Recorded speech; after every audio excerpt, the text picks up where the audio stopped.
Buenas tardes, mi nombre es Mariana Alvarado, soy estudiante de la Universidad Fermín Toro, la materia o asignatura Medicina Legal, y en esta ocasión pues voy a hablarles sobre lo que es la unidad número 5 de los temas 17, 18 y 19 del contenido programático, y pues el tema a tratar es sexología forense. Los objetivos básicamente de ellos es identificar las lesiones ginecológicas de los delitos sexuales, así como también los comportamientos criminales, y por último que encontramos las lesiones de enfermedades de transmisiones sexuales.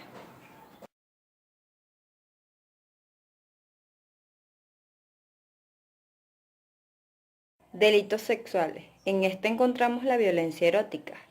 Es importante resaltar que existen diferentes tipos de delitos legales. Uno de ellos es la violencia sexual. Y en la ley orgánica sobre las mujeres a una vida libre sin violencia, tenemos que la agresión sexual es un acto de violencia, así considerado. De hecho, se dice que es utilizada la fuerza física que son empleadas por una persona en contra de otra. Esto mayormente ocurre porque el agresor utiliza esta no solamente para oprimir o constreñir a la víctima, eh, así como algunos estudios psicológicos indican que mayormente esto ocurre es porque quieren humillar o hacer algún tipo de reacción en cuanto al temor. Es decir, esto indica que la persona que está agrediendo trata de controlar la persona, en este caso la víctima, y hacer así tener todo el control total y absoluto de ella.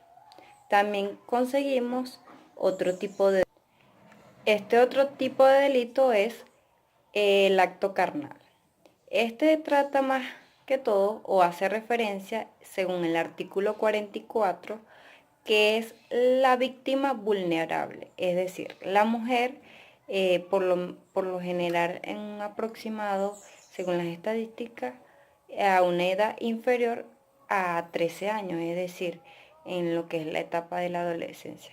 Pero no solamente en ello, también podemos encontrar que en estos casos, como por ejemplo personas que tienen condiciones bajo algunos efectos de los fármacos y de algunas sustancias psicotrópicas, también son aprovechadas de ellos. Por eso se dice que son vulnerables.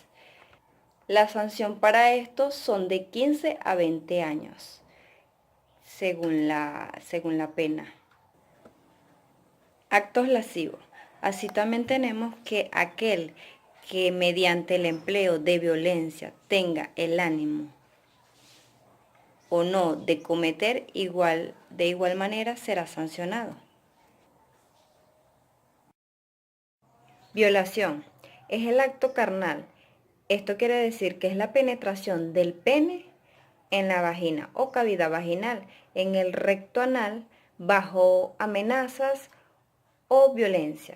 También tenemos las lesiones extragenitales. Estas tratan de que en la relación de la víctima con el victimario, en el caso del victimario, el cual es el agresor, en el momento de la violación, de una manera brusca, brutal, realiza este tipo de acciones causando daño, no solamente físico, bien sea en los órganos genitales femeninos o masculinos, sino también psicológico. La parafilia es un patrón de comportamiento sexual donde la fuente predominante de placer se encuentra en objetos, situaciones u objetos atípicos. Según la Real Academia Española, la parafilia es considerada como un desvío de índole sexual. En este caso se trata de una conducta íntima donde, como mencioné anteriormente, esto es donde las personas obtienen placer a través de actividades, objetos o situaciones que a ellos les generan placer. Así también es importante resaltar que existen diferentes tipos de parafilia. Una de ellas es el exhibicionismo. En este tipo es donde las personas por lo general le agrada o, o es satisfactorio para ellos exhibir sus partes íntimas. También encontramos otro tipo como lo es la zoología, que es la parte animal. Es decir, en esta se le llama zoo porque propiamente es animal. Y esta recibe el nombre de zoofilia, es decir, las personas le agradan la parte en cuanto a los animales, como ya lo dije, teniendo relaciones sexuales, por así decirlo. También tenemos el voyeurismo, este es muy sonado ya que esta satisface a las personas ver a una, dos o más personas teniendo relaciones sexuales. Y por último tenemos el masoquismo, que es otro tipo de parafilia. Pedófilo es una patología que presenta un trastorno la persona, es decir, deseo o interés sexual por los niños, causando violación de manera física e incluso hasta psicológica, y en estos casos la LONNA como tal indica que aquella persona que tenga interés sexual o deseo sexual y que abuse de un menor de edad será penado con prisión de 5 a 10 años aproximadamente.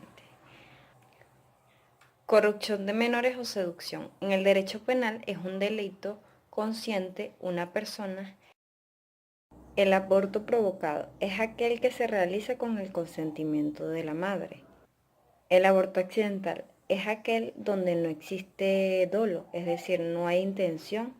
Por lo tanto, en estos casos es accidental, como propiamente lo dice la palabra. Un ejemplo de ello sería la caída de la madre embarazada.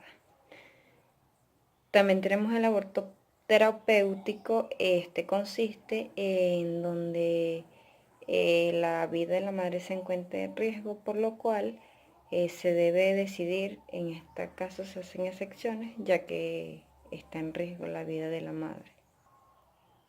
También tenemos el embarazo criminal, que es aquel provocado intencionalmente por la madre en cualquier etapa de la evolución del embarazo.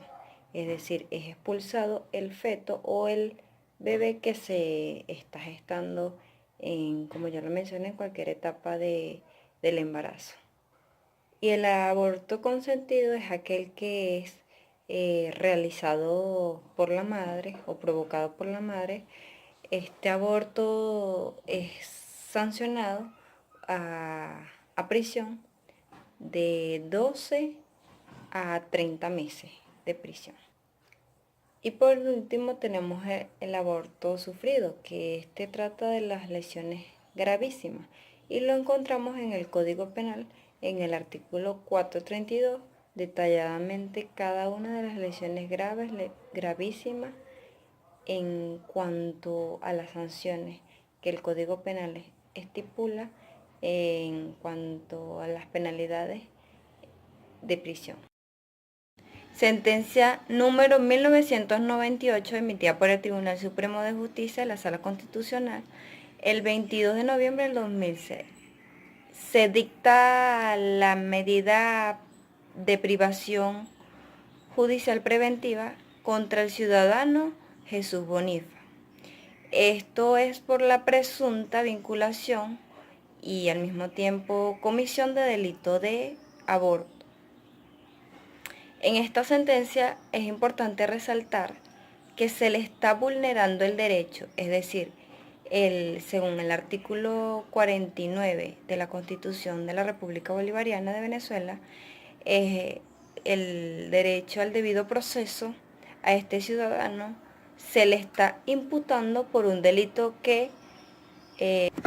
donde dicho sujeto mencionado, en este caso, se le está declarando con lugar, quedando así bajo régimen de presentación.